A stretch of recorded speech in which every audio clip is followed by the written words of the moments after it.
missed today's session. What would you rather start with, the Write to Your Opinion work or the Hack to School night? I'll take the first person who votes.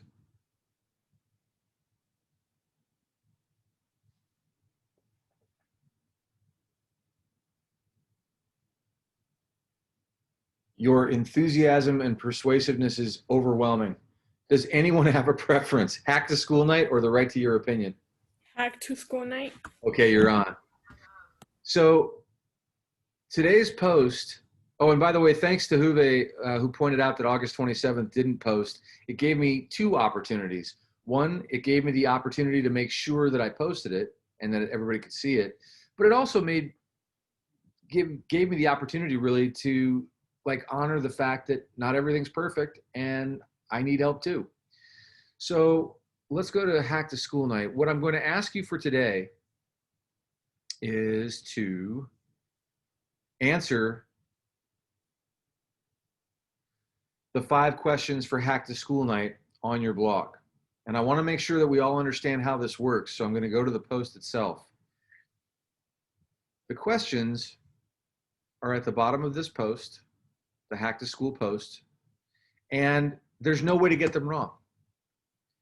What has been the hardest part of starting school during the pandemic? That can be anything for you. It can be the technology or not seeing your friends or not having the routine of getting up and getting to campus. Whatever has been the biggest adjustment that's caused you the most challenge, learning at home while you're dealing with family or obligations or younger siblings, whatever's going on for you is what number 1 is all about. Number 2, what have you enjoyed the most about starting school during the pandemic? Now, since most people are talking about challenges, that one might seem counterintuitive, but something's going right. Even if it's the flexibility to study at your own pace, wear your jammies until noon, have your favorite breakfast, whatever the thing is, something for number 2.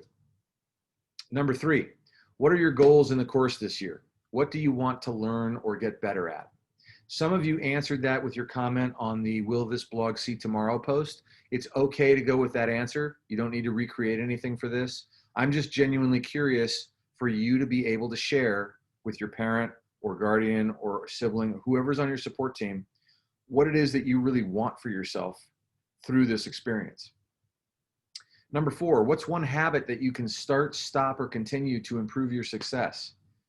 That might be something you can start, like waking up the first time your alarm goes off, or setting notifications on your phone to remind you about to-dos so that you don't have to work so hard and feel stressed because of organizational stuff.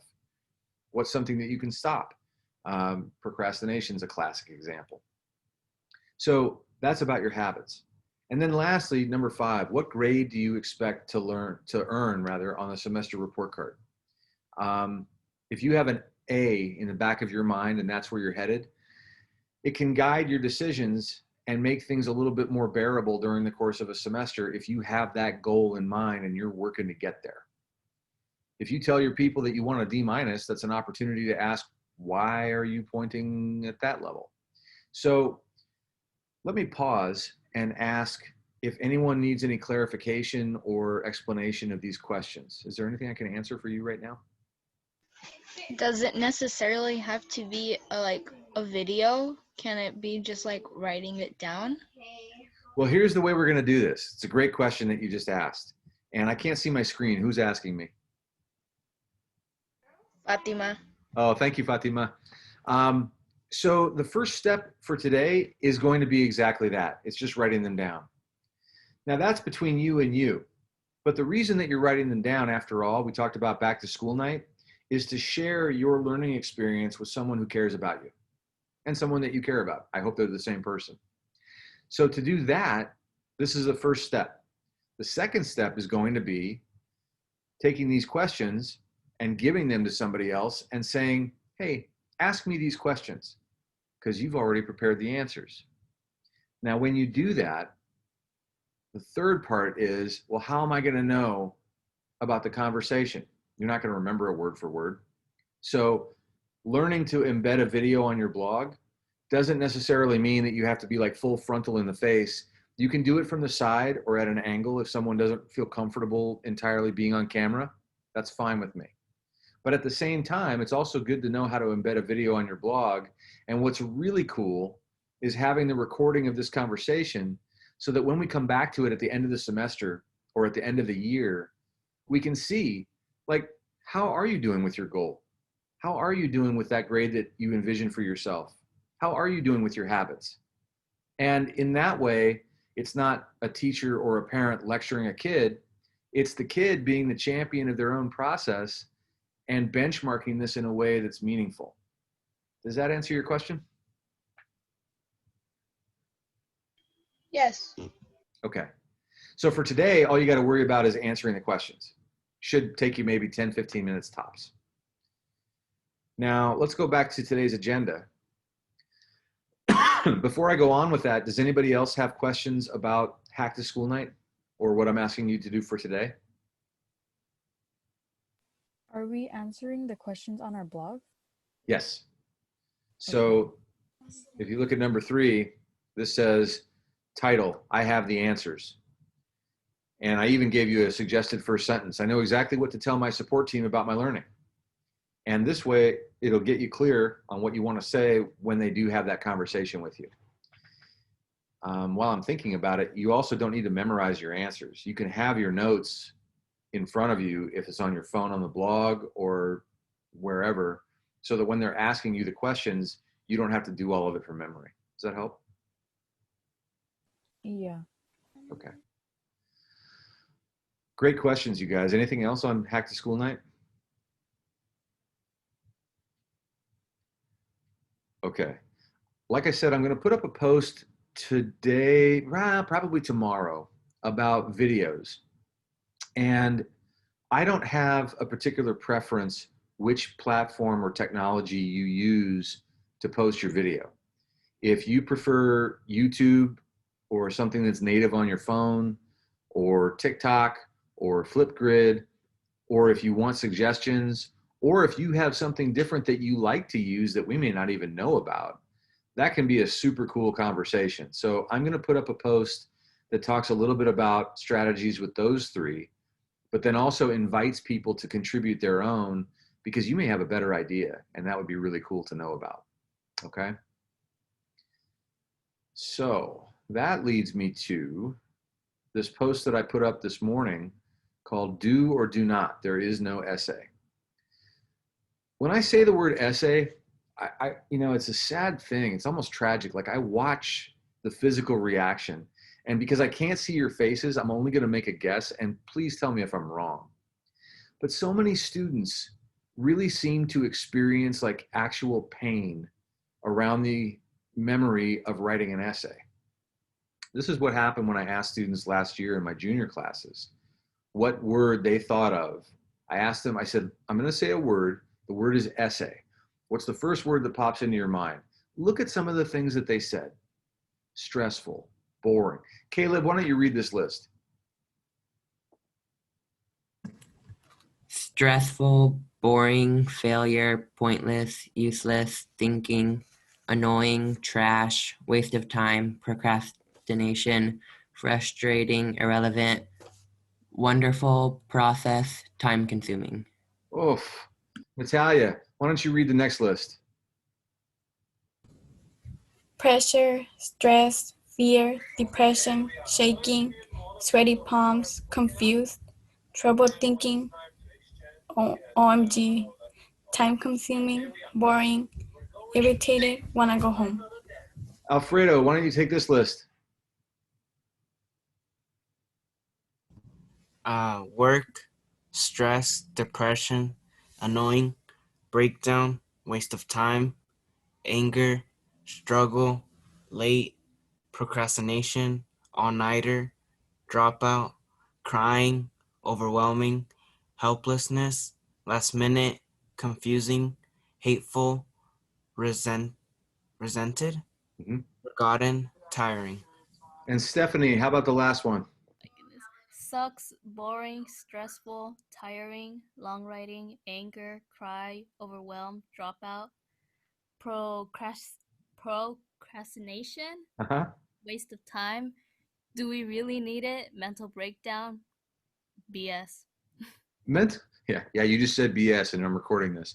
So mental breakdown, oh my God, mental breakdown, shaking, sweaty palm. I mean, I felt so sad when I heard these lists. And so I wrote a blog post about it. And I'm wondering if I can ask you for some help in reading this and discussing it as we go along. Because before we ever get to the actual act of writing an essay, I think it's really important for us to unlearn some of the things that have like traumatized us in the past. Unless, I should ask you, what do you think about these lists? Is there anybody who just goes, wow, I don't know what that's all about? Or do these lists kind of ring a bell for you? You can answer out loud or put your answer in the chat. I could compare to the list. Yeah. That's rough. Anybody else? I can also compare to the list because personally, I love writing. Like, I'll write poems, I'll write like fictional stories, but like when it comes to like argumentative essays or essays just in general, I don't like writing essays because I always have to find like the evidence and then I have to put the reasoning, and then if there's not enough evidence, then it's all confusing. Yeah. So what I'm hearing you say, Fatima, is that when you write to express yourself because you want someone to understand something, it's a good thing. It's fun. It's motivating. But when you have to write according to somebody else's rules that are confusing under pressure, that takes all the good stuff away. Am I getting that right? Yes. Okay. I'm going to make a guess and tell me in a few minutes if I guessed right. I think you're going to be really, really happy today. But let's see where this goes, okay? In fact, would you do me a favor and take the next paragraph, Fatima? Sure. As you can see, the students' feelings about writing essays were overwhelmingly negative. I was struck by the patterns. Stress is on every list. Anger, crying, and dropout showed up multiple times. I tried to imagine what writing must be like for a student who contributed shaking. Shaking? When I show one of my lists to another teacher, he said, "What's wrong with those students?" Now, that's what happened. A teacher walked in from next door, and when he asked me that question, I realized something. He had a story in his mind. He had an assumption that the problem was in the students. But I had just watched 4 different classes of 36 plus students in each class, none of whom really knew each other. Nobody was planning on saying the same thing, but they all answered the same way. And so I didn't think it was the students. Yanath, would you read the next paragraph?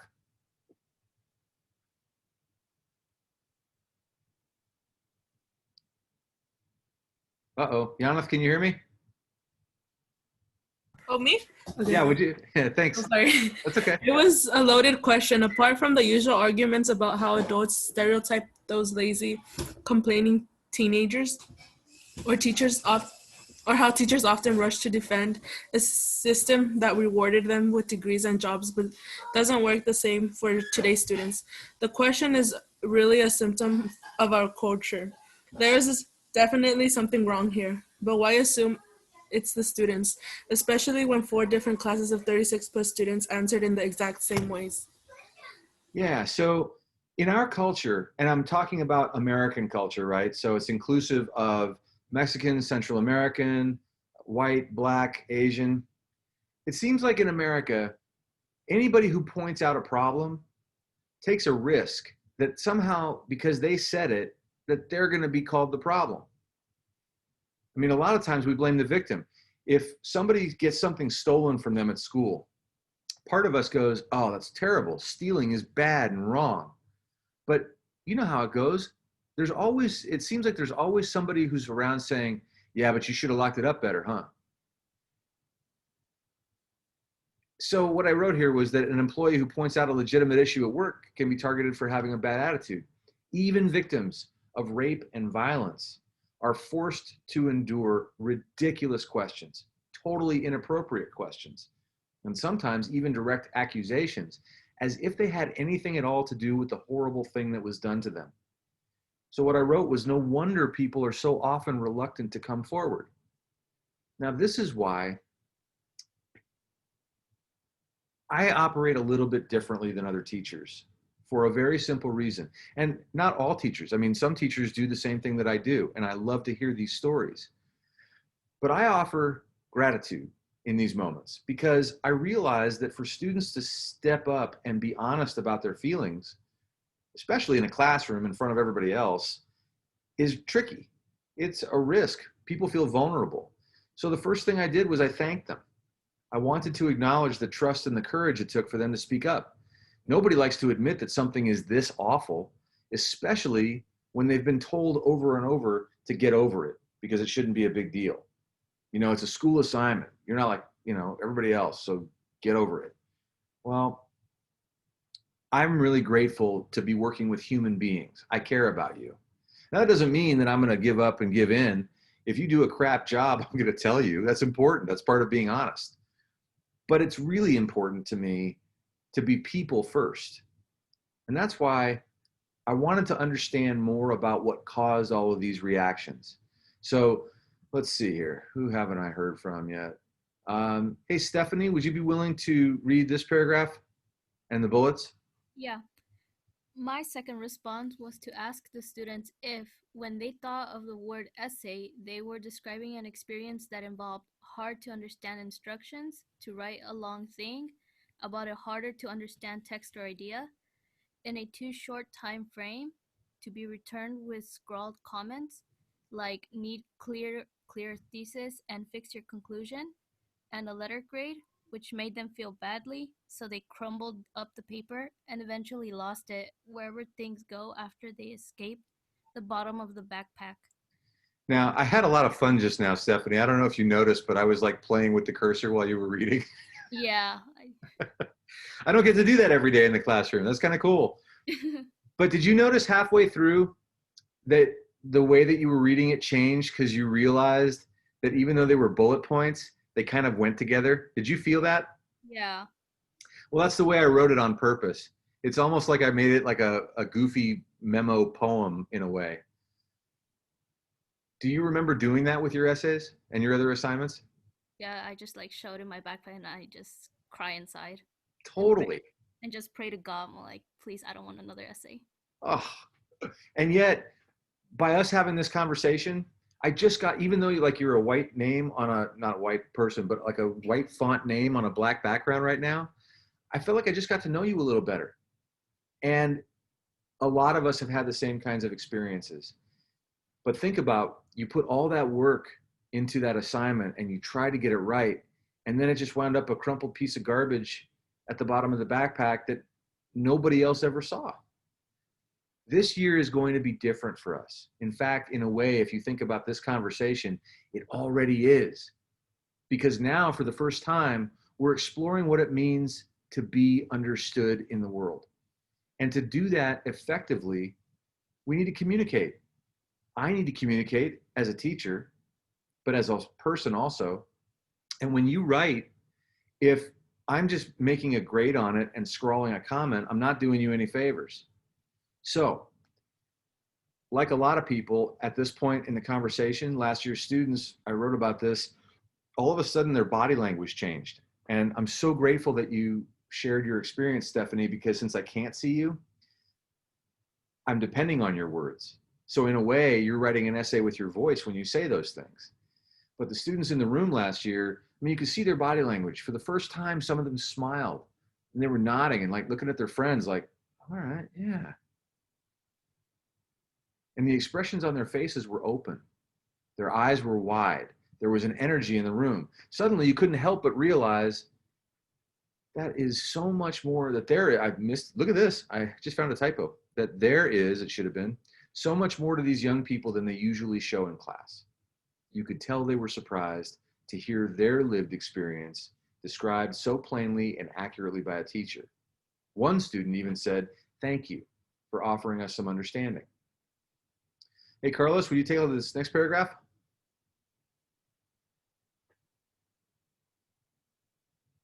Can you hear me, Carlos? Oh, yeah. And me? Yeah, go for it. As I watched them began to take notes, I started thinking about the Hawthorne effect. The Hawthorne works was a big factory in Illinois where thousands of workers made telephone equipment and consumer products. In the 1920s, the company commissioned a study to learn about productivity. Yeah, keep going through the blue. During the study at Hawthorne Works, every single change, like making the lights brighter or making the lights dimmer, seemed to increase employee productivity. What kind of sense does that make? If you make the lights brighter and productivity goes up, how can dimming the lights also make productivity go up? The real insight wasn't that the productivity increased because of the actual changes that management made. It was that when management was sympathetic, willing to listen and keep their promises, the employees put in more effort. Right. Sounds like you're balancing multiple people, Carlos. Nice job. Thank you. So if you're thinking about how things work in a factory and you go, okay, the employees aren't doing enough work, so I'm going to make the lights brighter. Well, that makes sense. They can see better, they can do more work. Okay.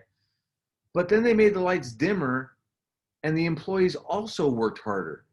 So it wasn't really about the lights at all. It was about the fact that employees saw for the first time that management was going to change things because they were interested in what helped the employees. Well, so that's where we're starting here. I want you to know something for this year. I'm not teaching a book, I'm teaching people. So if I see that you know something and you're doing it really well, I'm going to make an adjustment and probably not spend as much time on that as I will on those things where I see that there's a gap, either in your understanding or in your skill. And by doing that, we get to actually spend time where time needs to be spent to help you improve. Now, I'm going to be working hard for you. I'm not asking you to work hard for me. I'm actually asking you to work hard for you too.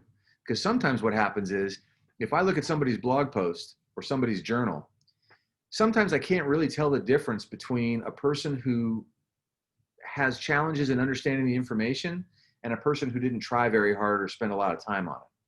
So what I'm going to ask is that when you write, that you really put your mind on it. We're going to talk about mindfulness starting next week. But for now, see if you can just take care of the distractions for just a few minutes so that you can get clear on what it is that you're trying to say. That's really our first step this year. And that's why I wrote, this is an excellent place to start in the classroom. Hey, Jorge, will you take the next paragraph? Yeah. Getting any kind of honest feedback depends on trust, and trust is earned. At this point in our culture, trust also has to be modeled because many young people simply haven't seen a working example in practice. I demonstrated trust on the first day of school. I told students that they should decide how the course would run. And then I walked out of the classroom and closed the door behind me so they could talk freely. Yeah. So last year we were in school, so it was a little bit different. But this year, and the same is true now, I basically put it out there. I said, hey, here's how open source learning works. If anybody has a better way to do this, I'm listening. And I still am.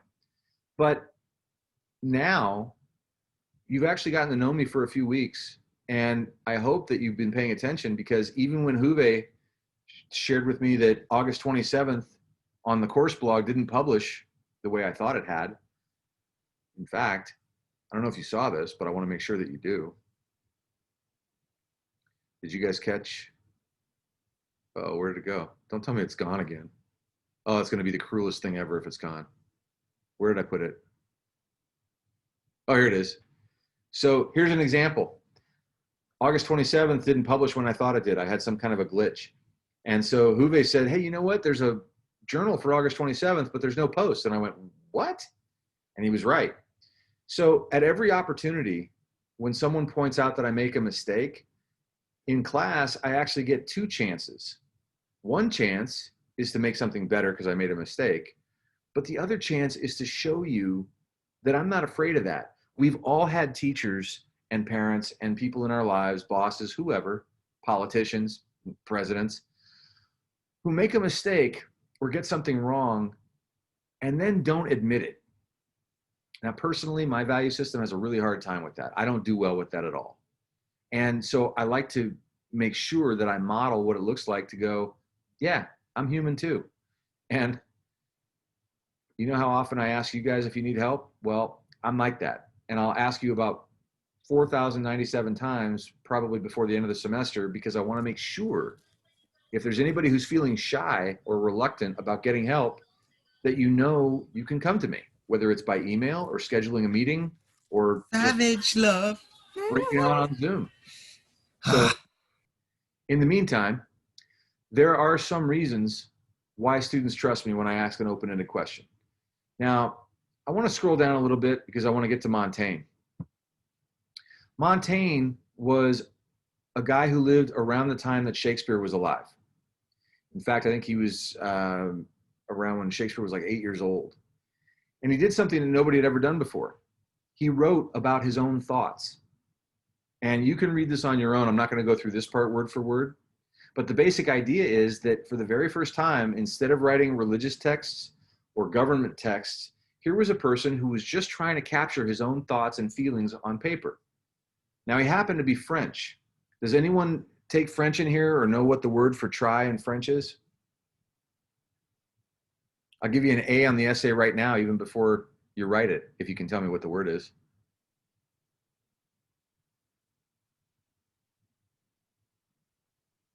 The word for try in French is essay. So all Montaigne was trying to do when he started this style of writing was to try and capture his own thoughts in a way that someone else could understand if they read his words. That is what an essay is.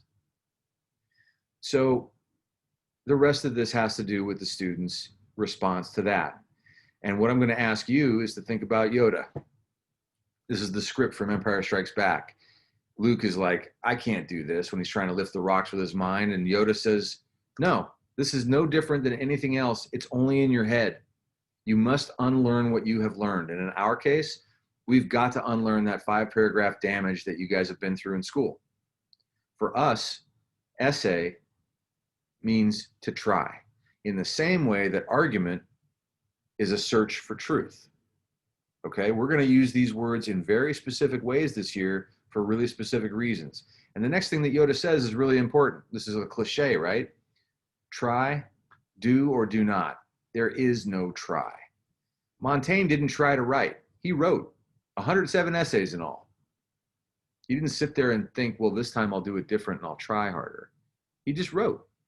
So my guarantee to you is that if you try, in other words, if I see your essay on your blog by 5 o'clock on Friday when it's due, you will receive for this first essay nothing less than an A-. You're never going to get a better deal from an English teacher. You agree?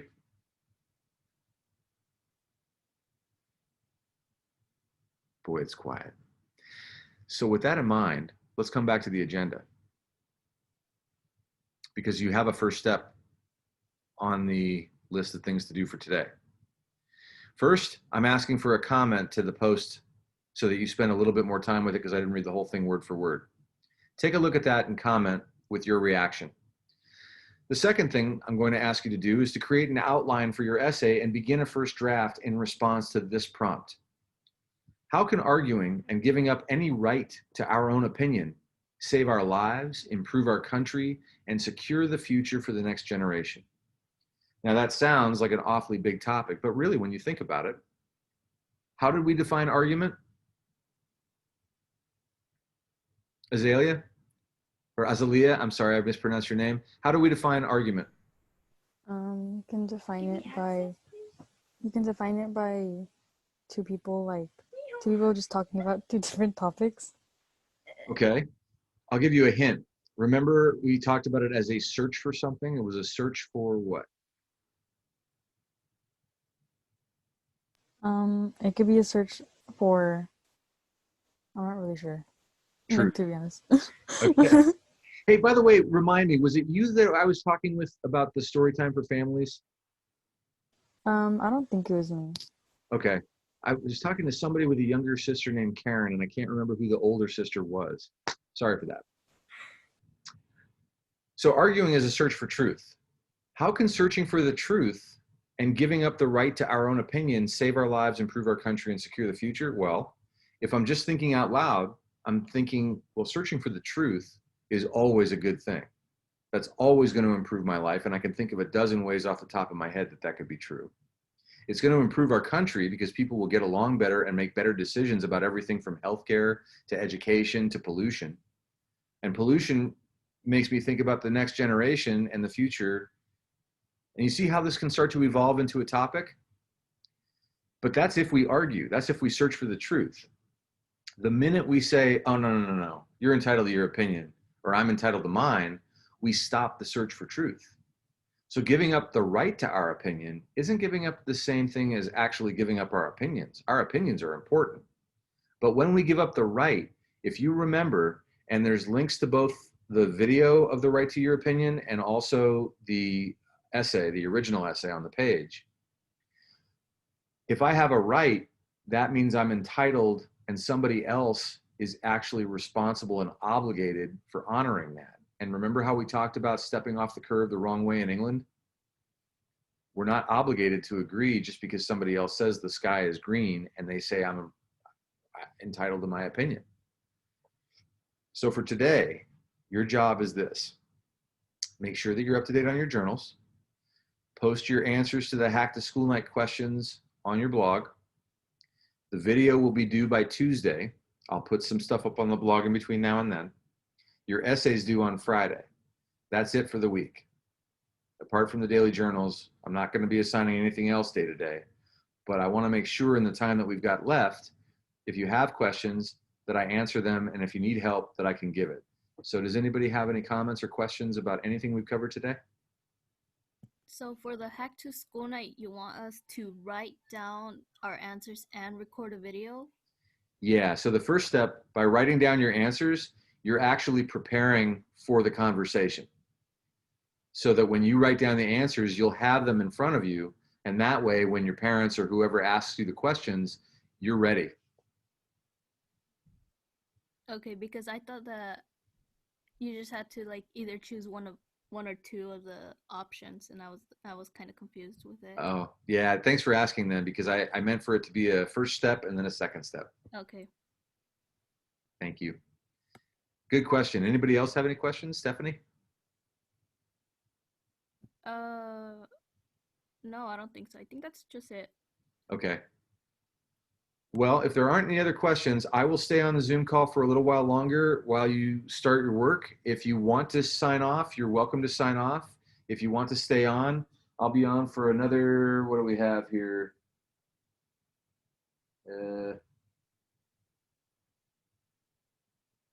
Wow, 3:10? Okay, so I'll be on for about another half an hour.